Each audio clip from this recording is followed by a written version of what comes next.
Dear learners, I am R. Swarnalatha, Assistant Professor from the Department of Management Sciences at PhD College of Arts and Science, Coimbatore. I welcome you to the session on Business Level Strategy.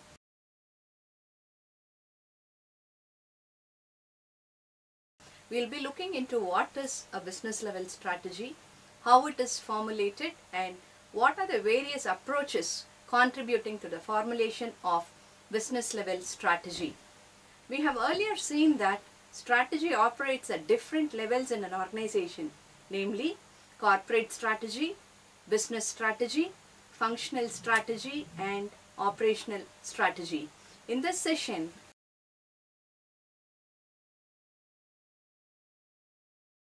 let's look into business strategy in detail. Business strategy deals with the planned decisions used by a business unit to compete in that industry. If the organization is a single company which operates within one industry, the business strategy and corporate strategy are the same. If the business firms have many number of strategic business units, corporate strategy will be the same for all units and business strategy will be unique and different for each strategic business unit.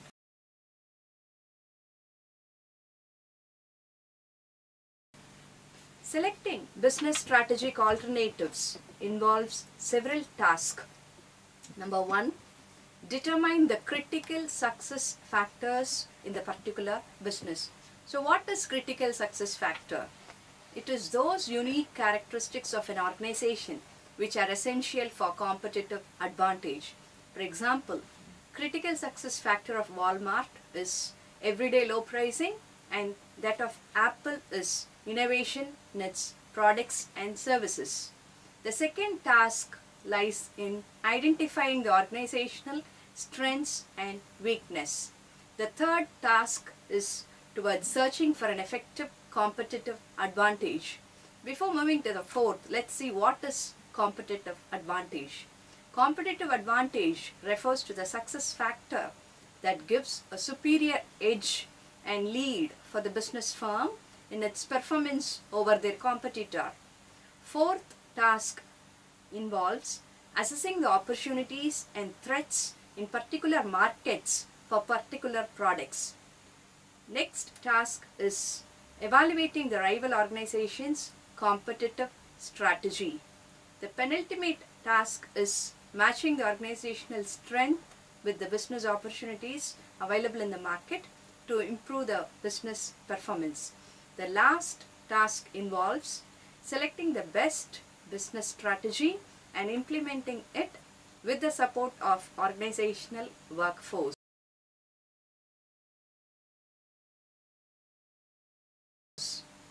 So, what are the approaches or models in the selection of business strategy?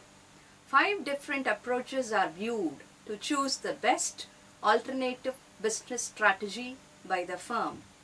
Number 1 is the contingency theory approach. Number 2 is the generic theory approach. Third one is the miles and snow adaptation model. Fourth one is product life cycle model. And the fifth one is descriptive characteristics approach.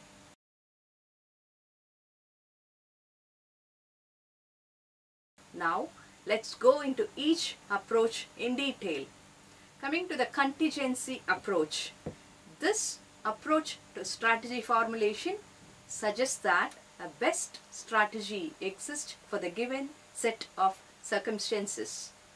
This approach is mainly concerned with the grand strategies, including brand action strategies, manufacturing, marketing, and other functional strategies. This contingency approach is mostly used in profit-oriented business, and in the future it can also be used for forming strategies in non-profit business also. This approach indicates that there are alternative strategies for different situations. One element considered for formulating strategy according to contingency approach is product life cycle. Based on the demand for the product, and growth of the product in the market, strategies are formulated.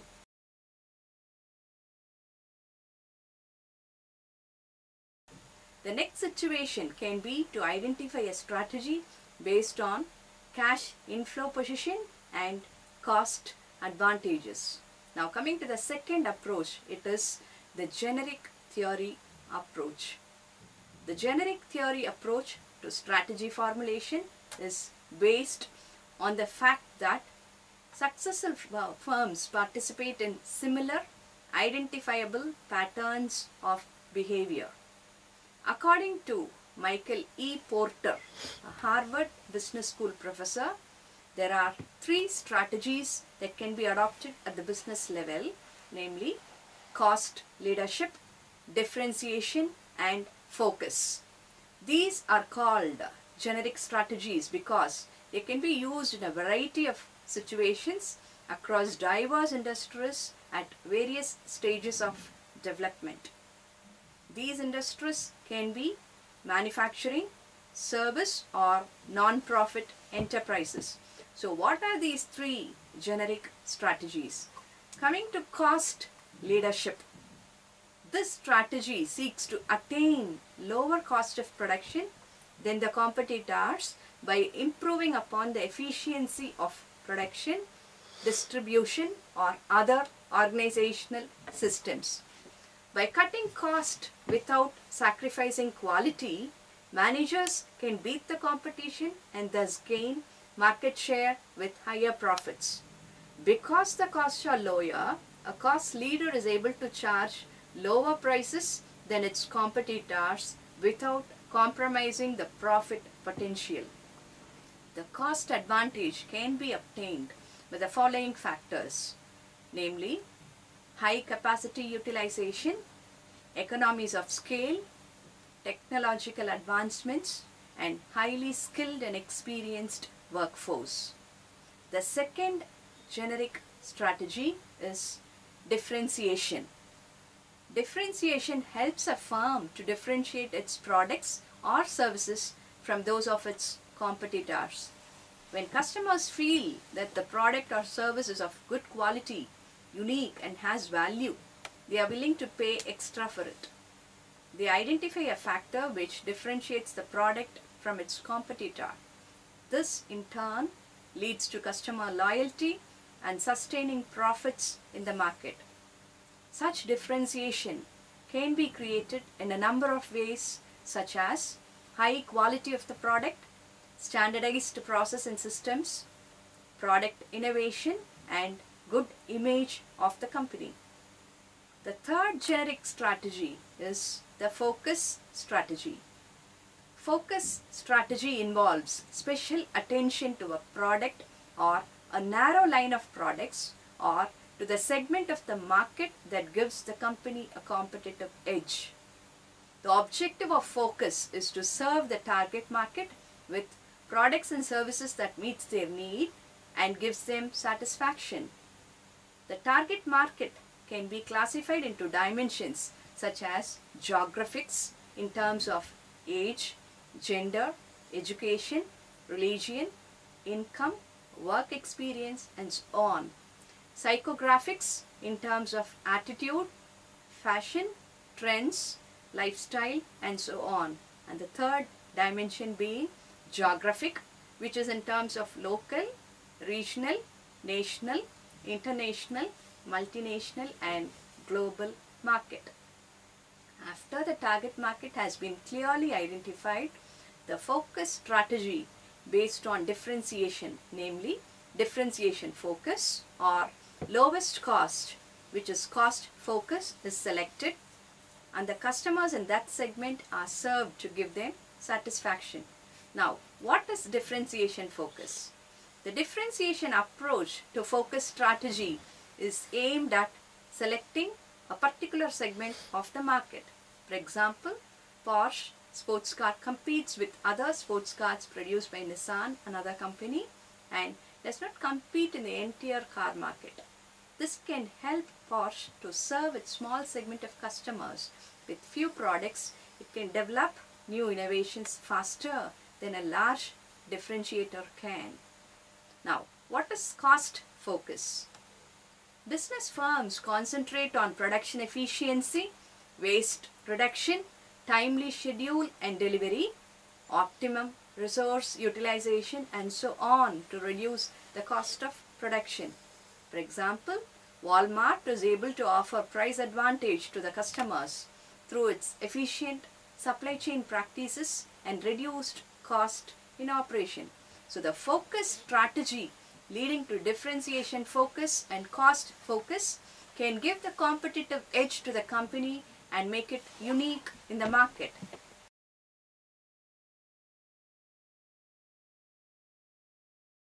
Having seen the Porter's generic theory approach, let's move to the third approach, namely Miles and Snow's adaptation model. This approach believes that business organizations should relate their business strategies to their environment and should meet the challenges of risk and uncertainty in the external environment through adaptation. The four such business level strategies suggested in this model are defender, prospector, analyzer, and reactor strategy. So what is a defender strategy? In a defender strategy, the business firm concentrates on its existing line of business and its market share through aggressively practicing efficient internal operations rather than focusing on external environment. For example, SPIC focuses on agricultural fertilizers and machinery. It involves in improving its business performance and maintains its competitive edge in agricultural machinery industry. Next is prospector strategy. A prospector seeks and exploits new product and new market opportunities. The firm following this strategy is very receptive to changes in external business environment and is prepared to take risk in its business. A prospector innovates new products and services, responding to the changing needs of customer and maintains the competitive edge. Example, Apple's iProducts. They have very many number of innovative products and features having a competitive advantage. Coming to the next strategy is analyzer strategy. It is a combination of defender and prospector strategies. The business firm maintains the firm base of existing products and customers while selectively responding to opportunities for innovation and change. An analyzer analyzes the new business ideas thoroughly and usually follows the direction that prospectors pioneer by imitating their successful ideas. They do not take unnecessary and high risk. The organization following this strategy remains flexible to respond to environmental changes and also maintains stability to profit from a stable environment. The last strategy in Miles and Snow approach is the reactor strategy. This strategy is not proactive in nature, and organizations pursuing this strategy are primarily responding to competitive pressures in order to survive. They lack a set of consistent mechanisms for adaptation and only respond to environmental changes in hazy manner. Reactors are not able to respond to these environmental changes fast enough due to lack of resources or capabilities or inability to exploit their available resources and capabilities. A reactor usually has a very poor strategic direction. So, the four strategies advocated in Miles and Snow adaptation approach are defender, prospector, analyzer, and reactor strategies.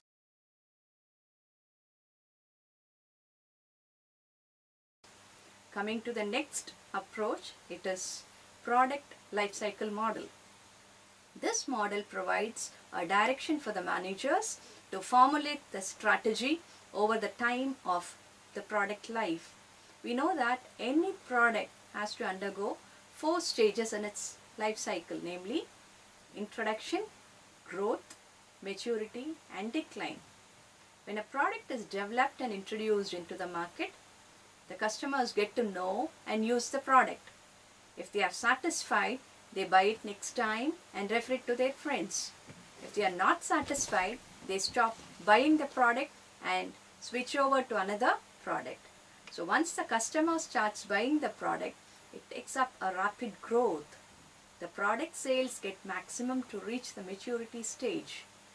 Once next version of the product or an innovative product enters the market, the existing product loses its market and starts declining. Product lifecycle approach advocates that different business strategies should be adopted to support product sales in different stages of their life cycle. At introductory stage, we follow two strategies, namely skimming strategy and penetration strategy. Skimming strategy is entering the market with high price and intense promotion. Penetration strategy is entering the market with low price.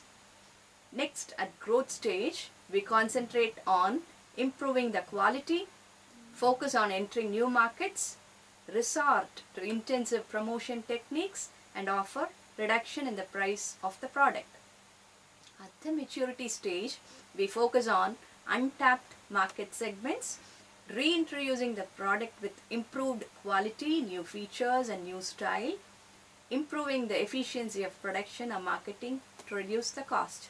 Now coming to the declining stage, we focus on developing alternative products with growth potential, or we go for divesting the unit. Now coming to other generic strategies, Hammermish et al. Has suggested the following guidelines for organizations who are competing in stagnant industries. They identify and exploit growth segments in the given industry. They improvise product quality. They improvise efficiency of production and distribution, intensify research and development efforts to bring out new products, and finally develop in incremental steps. Philip Kotler suggests the following strategies for firms that are dominant in the given industry. Retain the existing position and market share, practice innovation to bring out new variants of the product which keeps the firm ahead of its competitor, and this is what we mean by fortification strategy.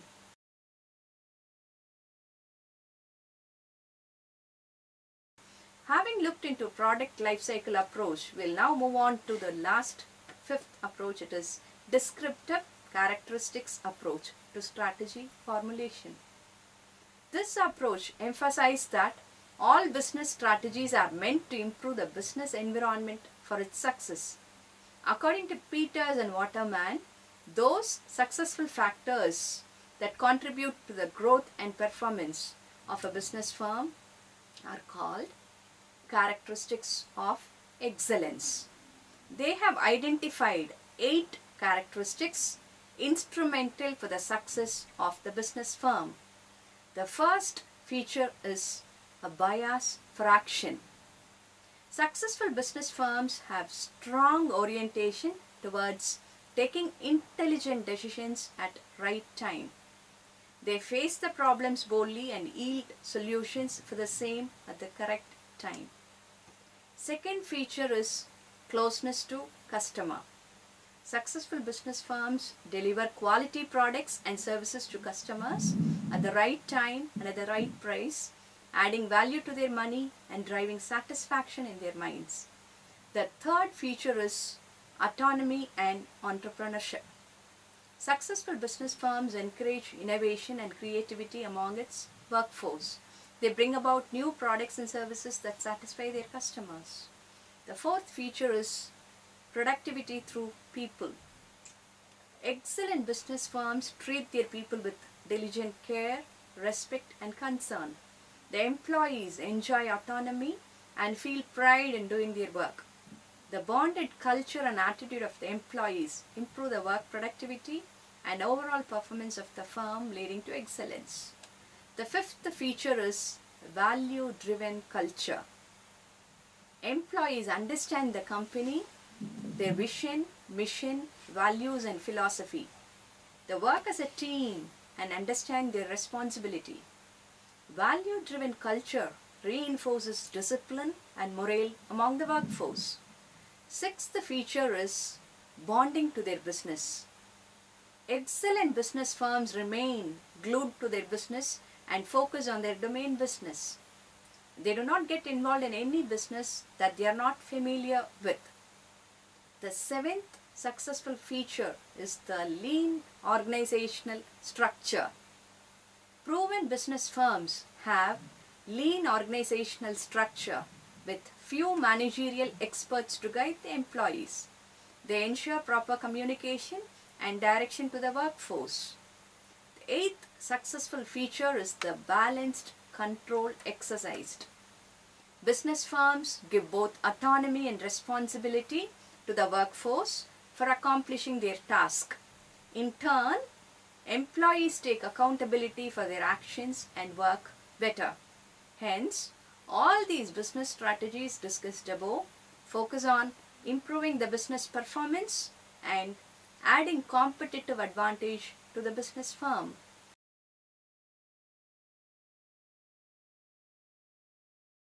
To recap, in this session, we have dealt in length about what is a business level strategy, how is it formulated, what are the various approaches contributing to the formulation of business level strategy. Hope you would have followed the concept. Thank you for your patient listening. See you in the next session. Goodbye.